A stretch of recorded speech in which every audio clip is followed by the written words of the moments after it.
They burned the widow's barn before sunrise, and by noon, a stranger was already rebuilding it like the fire had never mattered.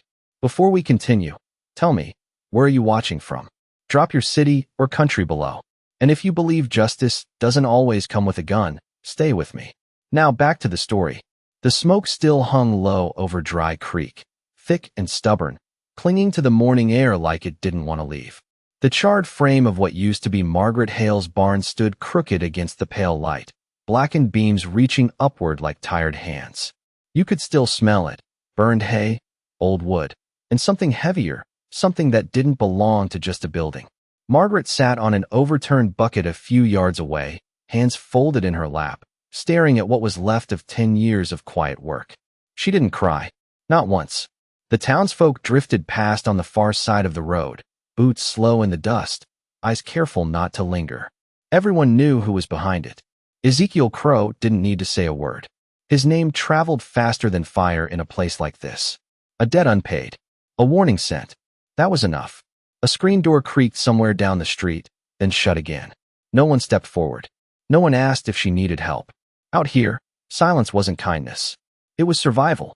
3 hours later, a horse came down the main road, steady, unhurried. The rider didn't look like much at first glance. Dust on his coat, hat pulled low, the kind of man you forget before he passes. He reined in when he saw the barn, or what was left of it. For a long moment, he didn't move, just sat there, looking. Then he swung down from the saddle, boots hitting the dirt with a soft thud. Caleb Thornfield didn't ask questions, didn't look toward the houses, didn't wait for permission. He walked past Margaret without a word, past the ashes, past the broken gate. His eyes traced the ground, measuring, quiet. He knelt once, picking up a half-burned plank, turning it in his hands like it still had something to say. Then he stood. By the time the sun climbed another inch in the sky, he was already hauling lumber from the back of his horse, setting the first post into the ground like it had always been meant to stand there. The sound of hammer on nail cut through the silence, sharp, steady, impossible to ignore. Margaret finally looked up, not at the ruins, but at the man who was pretending they weren't the end of something. And somewhere behind closed doors, people began to listen. The hammer did not stop. Not when the sun climbed higher. Not when the dust began to stir under the boots of men pretending they had somewhere else to be. And not when the sound carried far enough to reach the far end of Dry Creek, where Ezekiel Crow kept his office door half open like he was always listening. Caleb worked without hurry, each strike measured, each plank set straight as if the ground itself had asked for it. The new posts went in deeper than the old ones had ever been, driven firm into the earth that still held the warmth of the morning fire. Margaret watched from where she sat, her hands now resting against her knees, fingers still but no longer folded. She had not spoken to him. He had not asked her name. Yet something in the rhythm of his work began to press against the silence that had wrapped around her since dawn. A wagon rolled past slow enough for the driver to look twice. Then another. People did not stop, but they did not look away as quickly anymore. The frame of the barn began to take shape. Not whole, not yet, but enough to suggest it would stand again. That alone was enough to make some men uneasy. By mid-afternoon, the first shadow crossed the dirt near Caleb's boots. It belonged to a man who had not come to help. Tall, narrow shoulders, coat too clean for a place like this. One of Crow's. He did not speak right away, just stood there, watching the hammer rise and fall. "You are wasting good lumber," the man finally said, voice flat, like it had been practiced. Caleb did not look up. Another nail. Another strike. "Debt does not rebuild itself," the man added, shifting his weight. "This here belongs to Crow now." The hammer paused for half a breath, then came down again, harder this time, driving the nail flush into the wood with a clean, final sound. Caleb straightened slowly, wiping his hand along his coat before, turning just enough to meet the man's eyes. There was no anger there, no warning, just something steady, something that did not move. The kind of look that made a man question what he thought he understood. "Then he can come take it," Caleb said quietly. The words did not carry far. They did not need to. The man held his gaze for a moment longer, then stepped back, dust shifting under his boots. He left without another word, but not without looking over his shoulder once, as if memorizing the shape of what was being built. By the time he disappeared down the road, the sound of the hammer had already resumed. It echoed now, sharper than before, like something had changed. Across the street, a door opened. An older man stepped out, hat in his hands, watching the work for a long moment before taking a step forward, then stopping. Not yet. Not brave enough. But closer than before. And for the first time since the fire, the town did not feel completely still. The wind picked up just enough to carry the sound farther, each strike of Caleb's hammer reaching places in Dry Creek that had grown used to silence. And with every measured hit, the shape of the barn rose higher, stubborn against the memory of ash. By late afternoon, the frame stood tall enough to cast a shadow, thin but certain, stretching across the ground where nothing had stood that morning.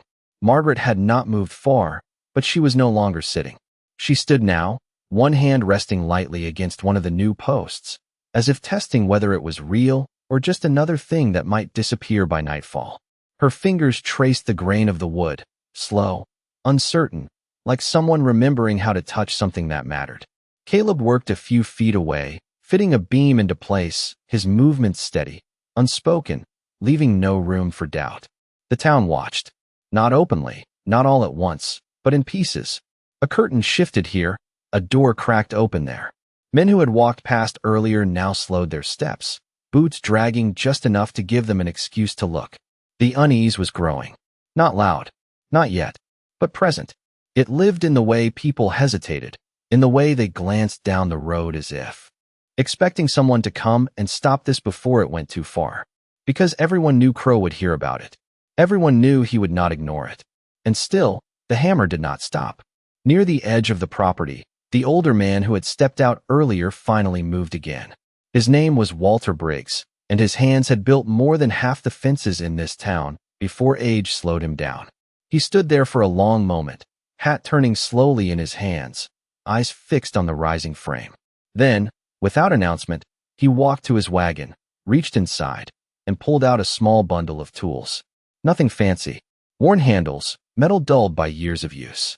He carried them across the dirt, each step deliberate, as if measuring the distance between who he had been that morning and who he might be now.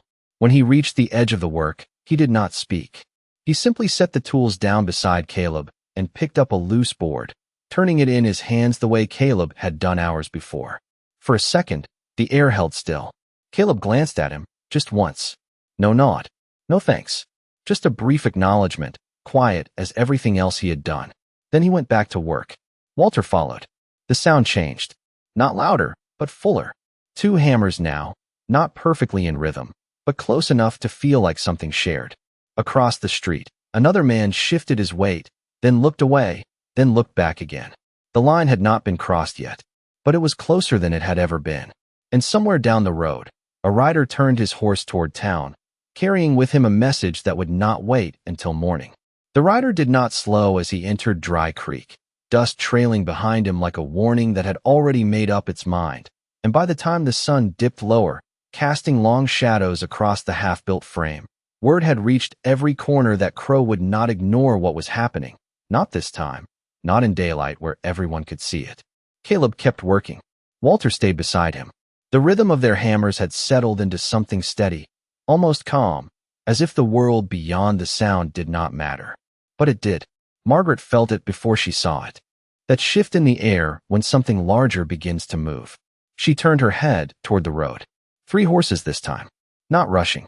Not hesitant. Just certain. The men riding them carried no visible urgency, but their presence bent the space around them. People stepped back without being told. Doors that had been half open closed quietly. The street made room. The riders stopped a few yards from the barn. For a moment, no one spoke. The only sound was the hammer. Then even that stopped.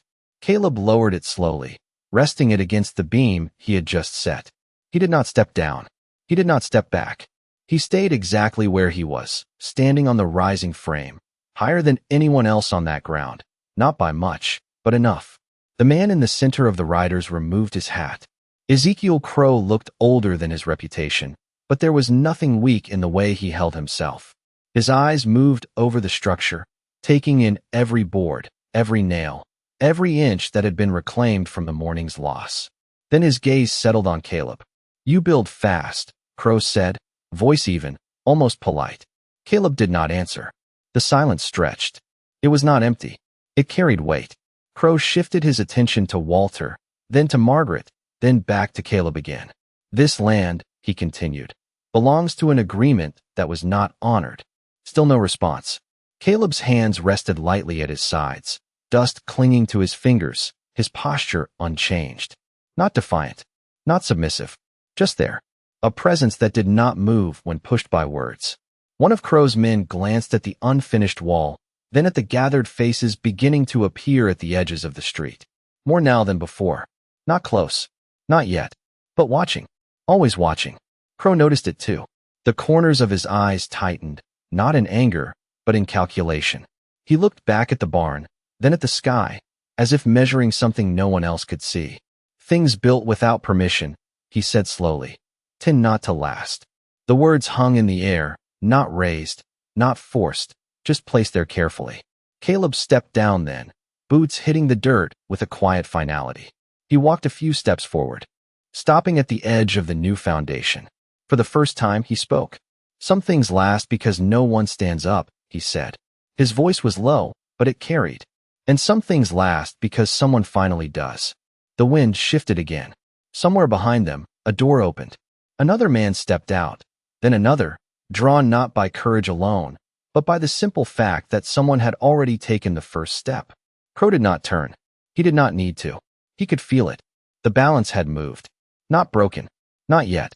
But changed. And for the first time since morning, the question was no longer what would be taken, but what would be defended. No one moved right away. Not Crow, not his men, not the townsfolk gathering at the edges of the street. The moment stretched thin, like a rope pulled tight between two posts that had never been tested before. Caleb stood where the new foundation met the old earth, his boots planted in dirt that still carried the memory of ash, his hands empty, his shoulders relaxed as if nothing in front of him required force. That was the part that unsettled people.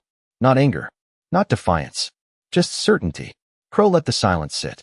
He had built his power on moments like this, on people choosing the easier path before he ever had to ask. His gaze drifted past Caleb now, settling briefly on the figures behind him. Walter Briggs stood with a hammer still in his hand. Another man had stepped closer, then another, each one careful with their distance, but no longer pretending they were not part of what was happening. It was small. It was fragile. But it was there. Crow took a slow breath and placed his hat back on his head. "You think this changes anything?" he said, not louder, not sharper, just clear. Caleb did not answer. He did not need to. The answer was already standing behind him in the form of men who had not stood that morning. Crow studied them one by one, weighing something deeper than numbers. He understood pressure. He understood when a town bent and when it held. This was new. A shift, not yet solid, but enough to make the ground uncertain beneath his own boots. One of his riders shifted in the saddle, glancing at the growing frame, then at the people watching. No one spoke. Even the wind seemed to pause, waiting to see which way the moment would fall. Margaret stood a few steps back from Caleb now, her hand no longer resting on the wood but at her side, fingers curled slightly, as if holding on to something invisible but real. She had not asked for this, had not expected it, but she did not step away from it either. That mattered more than anything she could have said. Crow's eyes returned to her, then back to Caleb. "You are not from here," he said. It was not a question. Caleb shook his head once. "No, then you do not understand how things are done." Caleb glanced past him, toward the street, toward the men who had begun to gather, toward the quiet change that had already taken root. "I understand enough," he said. Again, no challenge, no threat, just truth, placed where it could not be ignored.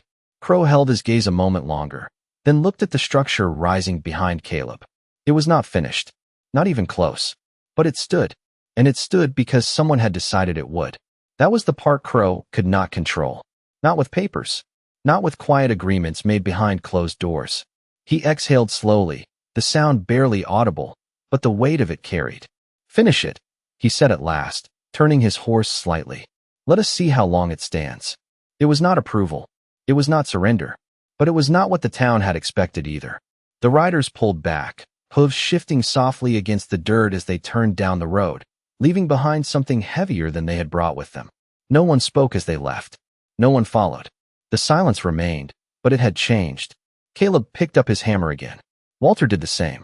And this time, when the sound returned, it was not alone. Another hammer joint. Then another. Not many. Not yet. But enough.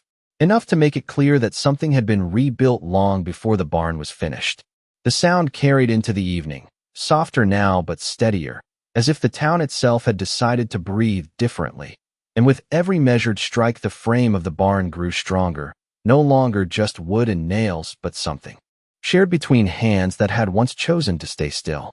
The sky turned a deep amber, stretching low over Dry Creek, and the heat of the day began to fade, replaced by a quiet that no longer felt empty. Caleb worked without pause, moving along the structure with the same calm precision, lifting beams, setting joints, making sure each piece held its place as if it had always belonged there. Walter stayed close, his movements slower but certain, the years in his hands showing not in weakness but in knowledge. A third man joined them fully now, not just watching, not just standing near, but stepping into the work with a hammer of his own. His name did not matter. Not yet. What mattered was that he had crossed the space between seeing and doing. Others lingered at the edge, closer than before, their hesitation thinner, their silence no longer absolute. Margaret moved carefully along the side of the structure, picking up what could still be used, stacking boards that had not been lost, her movements quiet but purposeful. She no longer looked at the ground the same way. She looked at the rising frame. She looked at what was being returned. The air smelled different now, not of smoke, but of fresh-cut wood, dry earth, and effort. It settled into the space like a promise no one had spoken out loud. As the light lowered further, lanterns began to appear, first one, then another, small circles of warm glow placed along the work area without announcement. Someone had brought them. Someone had decided the work would not end when the sun did. Caleb did not ask who. He simply adjusted, working by the new light as if it had always been part of the plan. A wagon rolled in from the far end of the street, slower this time, stopping near the edge of the property. A man climbed down, carrying a bundle of nails, setting it beside the others without a word before stepping back. He did not stay, but he did not leave quickly either. He stood just long enough to see the nails used. That mattered. The structure rose another few feet. The outline of a roof began to take shape against the darkening sky, not complete, but clear enough to be recognized for what it would become. The town, watched less from behind doors now and more from the open street, still quiet, still careful, but present in a way that had not existed that morning. Somewhere in the distance, a horse shifted, unseen, a reminder that the day had not ended for everyone in the same way. Crow's shadow still lingered, even without his presence. But it did not press as heavily as before. Something had pushed back. Not loudly, not all at once, but enough.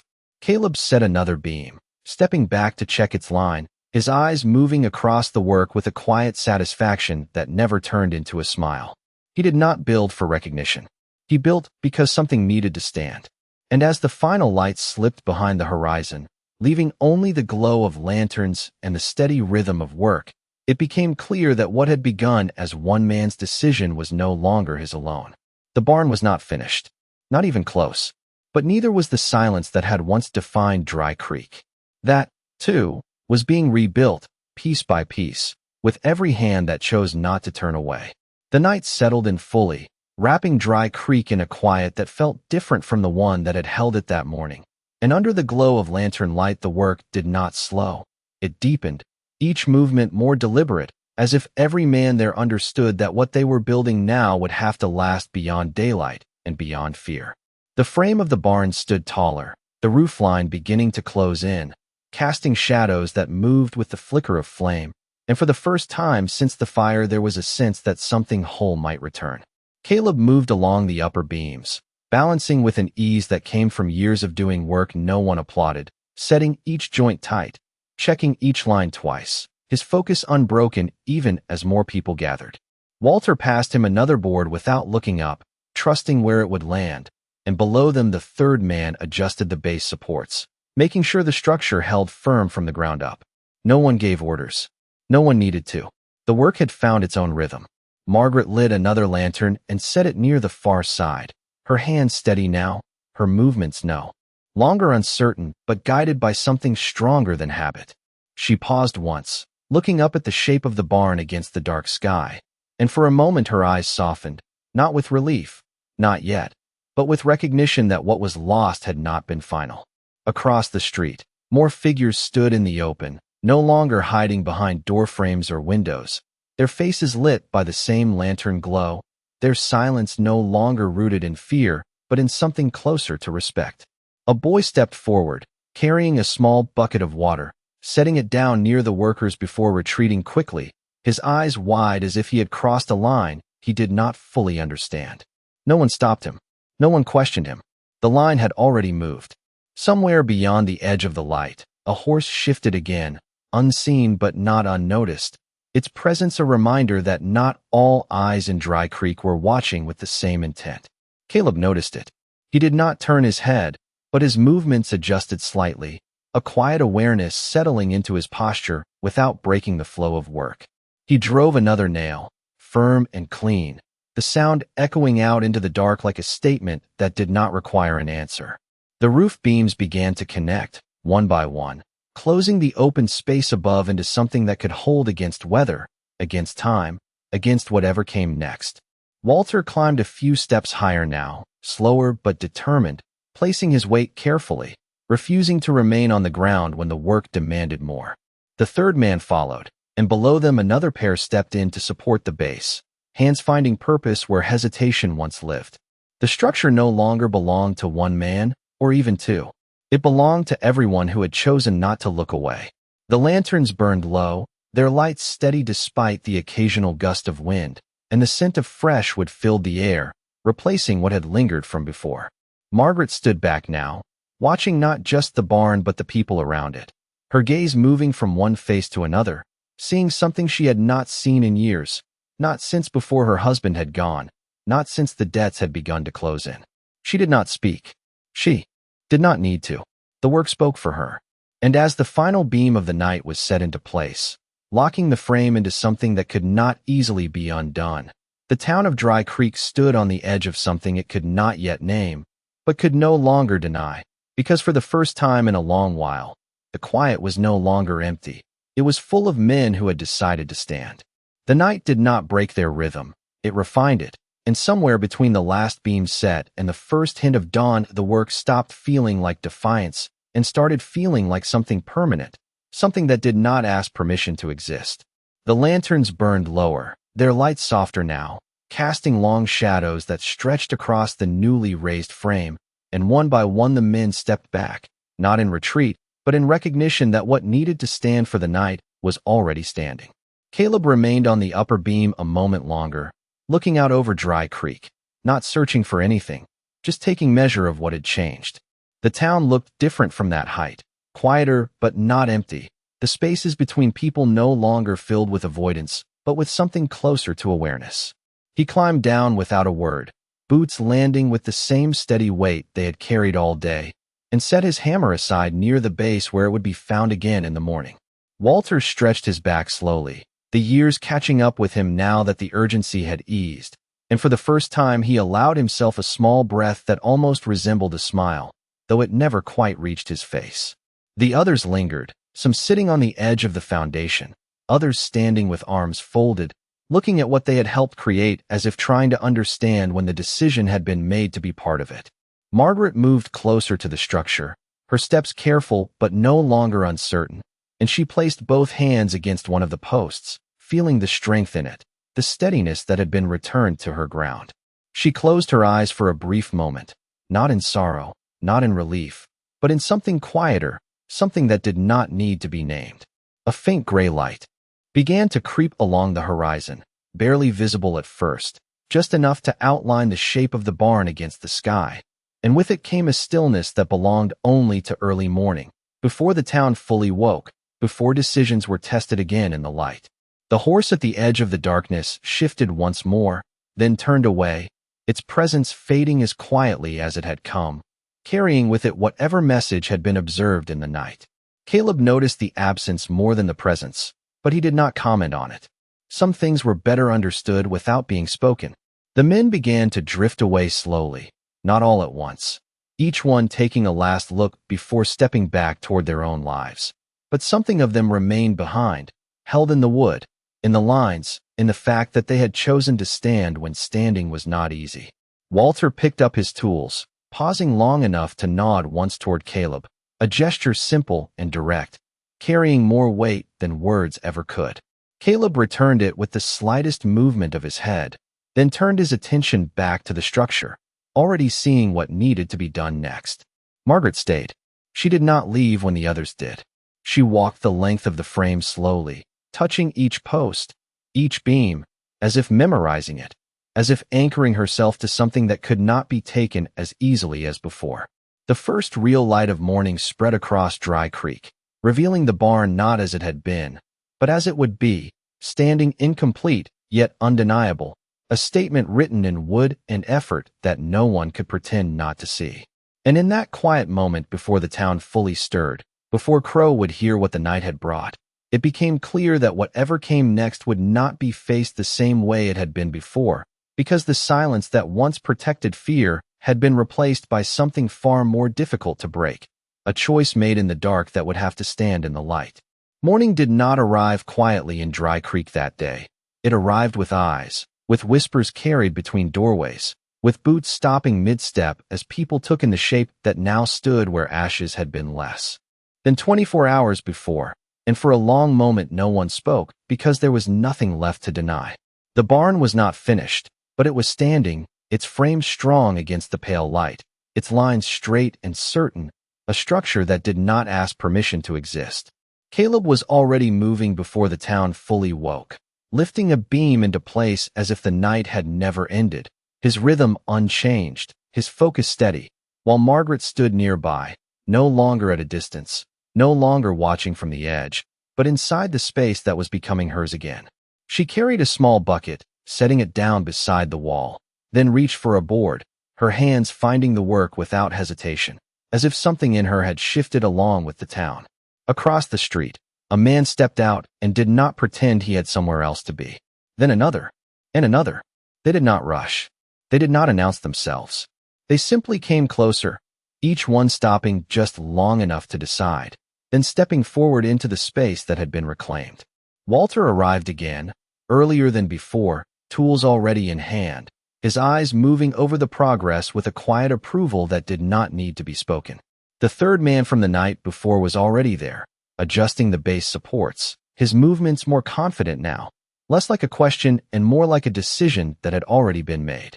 The sound returned quickly, not one hammer but several, rising into the morning air, cutting through the last remnants of silence that had once defined the place. It spread across the street, across the buildings, into the open spaces where hesitation had lived, and with each strike it became harder for anyone to pretend this was still just one man's work. Somewhere down the road, a rider slowed as he approached, taking in the scene without dismounting, his eyes narrowing slightly before he turned his horse aside, not stopping, not interfering, just observing before moving on. The message would reach Crow soon, if it had not already. Everyone knew that, but no one stopped. That was the difference. Caleb set another beam, stepping back to check its line, then nodding once to no one in particular before moving on to the next task. He did not lead. He did not command. Yet the work followed him, shaped by the quiet certainty in his movements.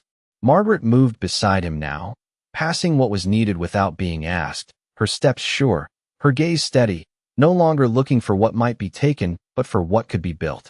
The barn began to close in, the walls rising higher, the space beneath them taking form, not just as a structure, but as something that could hold life again. The town gathered closer, no longer at the edges, no longer hidden, their presence open now, visible, undeniable. And in that growing light, as the sound of work filled the air and the shape of the barn became something solid against the sky, it became clear that whatever Crow had owned before did not hold the same weight anymore, because something had shifted in Dry Creek that could not be undone with paper or silence. Something that had started with one man lifting a hammer and had become a town deciding, all at once, and yet one by one, that it would no longer stand still. By midday the structure no longer looked like a question. It looked like an answer, rising solid and certain against the wide sky of Dry Creek, and the sound of hammers had turned into something else entirely, not just work, but a rhythm the town could feel in its chest. Caleb moved along the upper frame, setting the last crossbeam for the roofline, his hands steady, his pace unchanged, while below him men who had once avoided each other now worked side by side, without needing to speak. Margaret stood near the entrance, holding a length of board, passing it up when needed, her movements natural now, as if she had always been part of this, as if the fire had not taken something from her, but revealed something she had not yet seen. Walter measured the spacing along the wall, adjusting a support with careful precision, his old hands still exact, still knowing where strength had to live. The town had gathered openly now, no more shadows behind curtains, no more half-closed doors, just people standing in the light, watching, some working, all aware that what was happening could not be undone quietly. Then the sound changed. Not the hammer, not the work, something beyond it. Hooves, slow and deliberate, approaching without hurry, carrying a weight that made a few men pause mid-motion. Caleb did not stop. He set the beam in place, checked the line, and drove the nail clean through, the sharp crack echoing just as the riders came into view. This time there were more. Not rushing, not spreading out, just arriving together, as if they had already decided what this moment would be. Ezekiel Crow rode at the front, his posture unchanged, his gaze fixed on the structure before him, not on the people, not on the work, but on what it represented. The men around him did not speak. They did not need to. The street grew quiet again, but it was not the same silence as before. This one held something underneath it, something that did not bend as easily. Caleb stepped down from the frame, dust settling around his boots as he landed, and for a moment the hammering slowed, not stopped, just softened, like the town itself was waiting. Crow let his eyes move across the barn, taking in every detail, every improvement, every sign that what had been taken was being replaced without his permission. Then he looked at the people. Not one or two. Many. Not all working, but all present. That mattered more than the wood. "You have done a great deal in one day," Crow said, his voice even, carrying without force. No one answered. The men near the structure did not step back. They did not step forward. They simply held where they were. Caleb stood at the front, not blocking, not challenging, just there, exactly where he had been all along. Crow's gaze settled on him again. "And now," he continued, "we find out if it stands." The words were quiet, but they carried something heavier than before, not a threat spoken out loud, but a test placed in the open where everyone could see it. The wind moved through the unfinished roof, brushing against the beams, making a low sound that passed through the structure like a breath. Caleb looked at the barn once, then back at Crow, his expression unchanged. "It already does," he said. And for the first time, a man in the crowd behind him took a step forward. Without hesitation, then another followed, and another, until the space between them and the riders no longer belonged to fear, but to something far more difficult to break, a line not drawn in the dirt, but held in the quiet choice of men who had decided to stand where they were. No one reached for anything. That was the part that changed everything. The riders sat still, their horses shifting lightly beneath them, while the men on the ground did not step back, did not scatter, did not lower their eyes the way they had done 100 times before. The space between them held, quiet but unbroken, and in that stillness something settled into place that had nothing to do with force and everything to do with choice. Caleb did not move.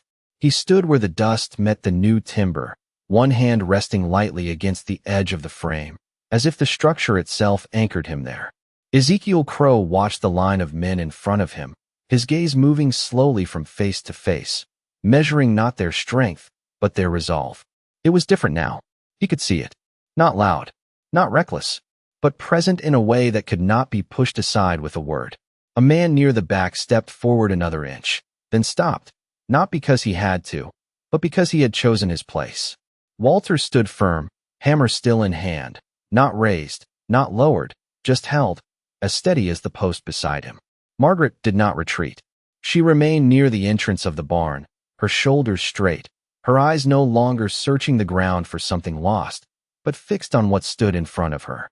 The wind passed through the open beams again, carrying the scent of fresh wood across the space, brushing against coats and hats, moving between men who no longer shifted away from one another. Crow exhaled slowly, the sound quiet, but enough to mark the moment. He understood numbers.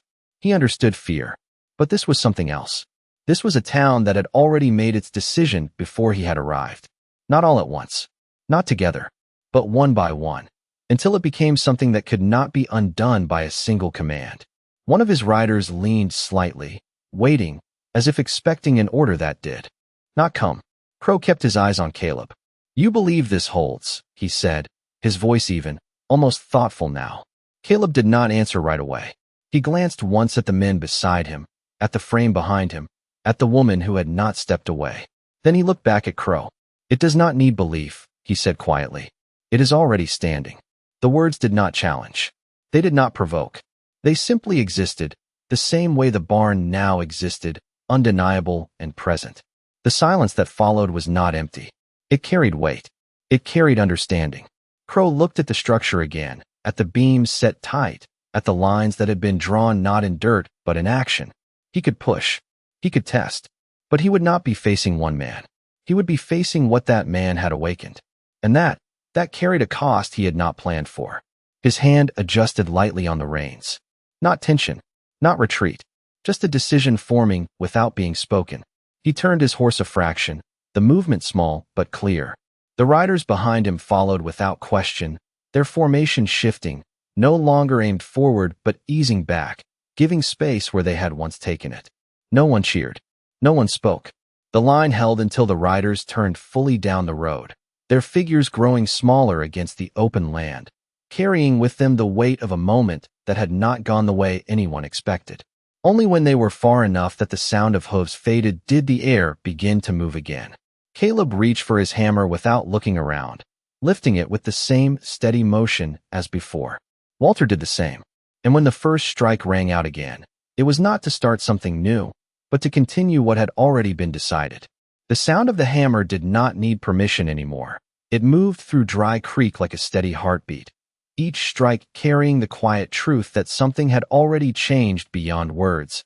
And as the riders disappeared into the distance, no one rushed to celebrate.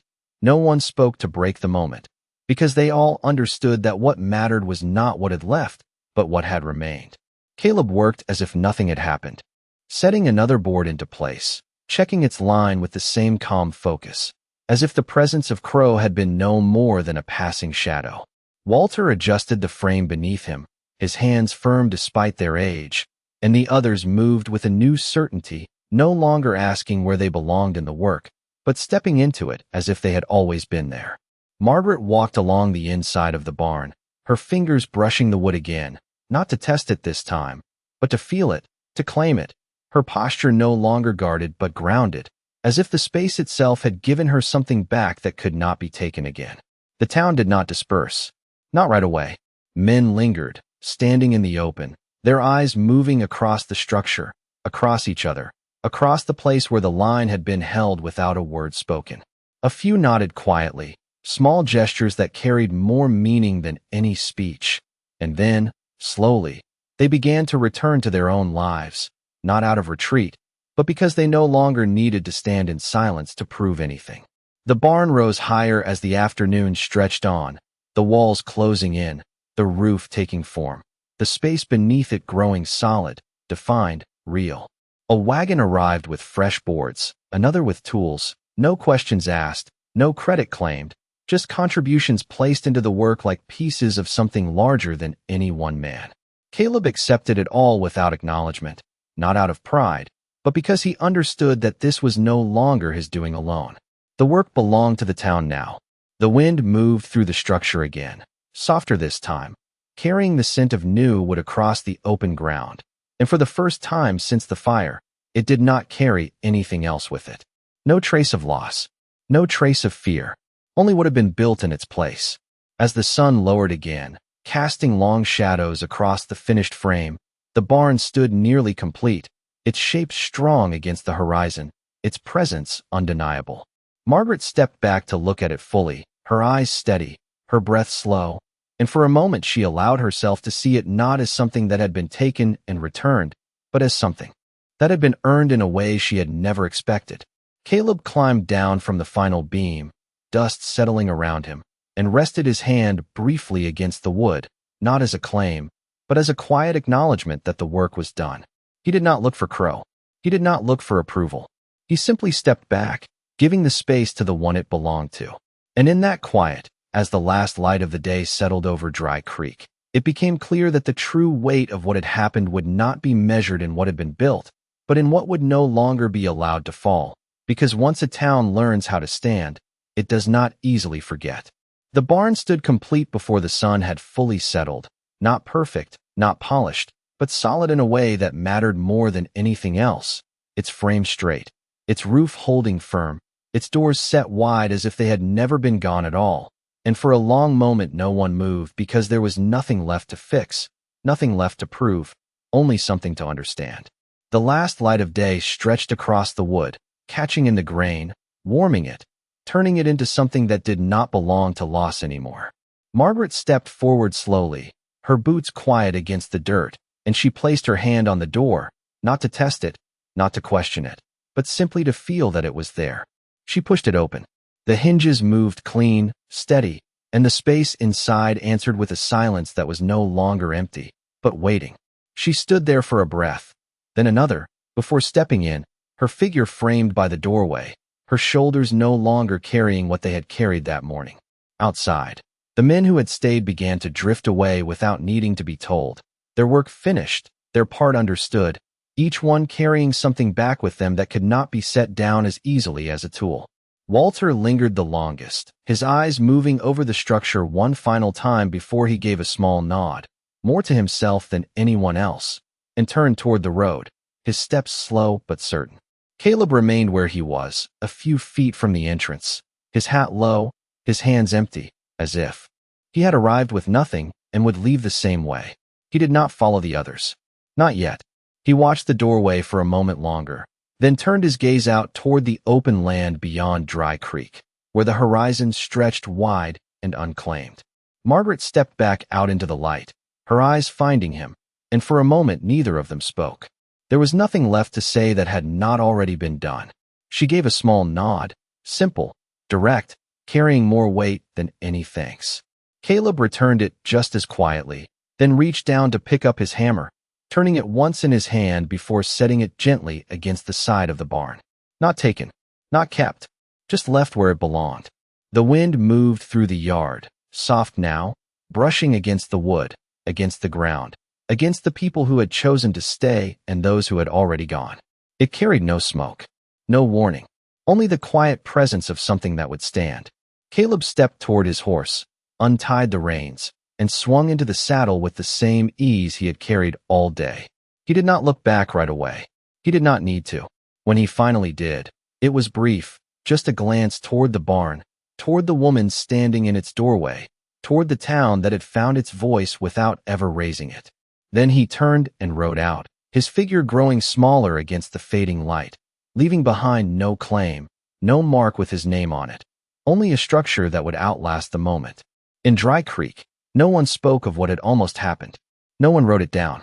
But from that day on, when the wind passed through that barn and touched the faces of those who remembered, it carried a simple truth that did not need to be said out loud. Out here, justice does not ride in with noise. It stands. And once it stands, it does not leave.